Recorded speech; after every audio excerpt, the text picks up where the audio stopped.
voici les personnes au QI le plus élevé du monde.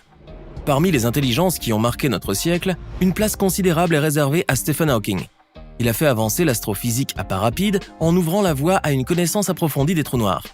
En effet, c'est en partie grâce à lui que le phénomène fascinant des trous noirs n'est plus une spéculation obscure, mais une théorie solide, universellement admise et servant à expliquer une foule de choses, par exemple l'origine du monde.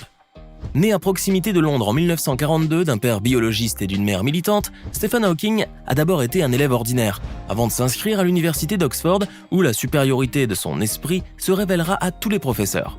Il s'oriente vers la physique théorique et à l'instar d'Einstein, ses recherches portent sur la gravité quantique. Ses travaux novateurs lui ont valu une notoriété mondiale et des récompenses prestigieuses. Cette reconnaissance du public était d'autant plus grande que le génie Stephen Hawking n'était pas amoindri par la grave maladie dont il souffrait, la maladie de Charcot qui l'a rendu paralytique une partie de sa vie. Mais quel était le score de son quotient intellectuel? Dans quel rang se plaçait-il? En réalité, l'intéressé n'a jamais voulu en parler, il considère que c'est un sujet dérisoire, que l'intelligence humaine ne se laisse pas mesurer clairement. Cependant, des estimations répandues laissent penser que son score serait de 160. Sans rentrer dans les détails, ce résultat le situe bien évidemment dans les premières catégories, celle des esprits extrêmement doués. Michael Kearney, ce nom ne vous dit probablement rien aujourd'hui, mais il y a 15 ans, il a émerveillé tout le monde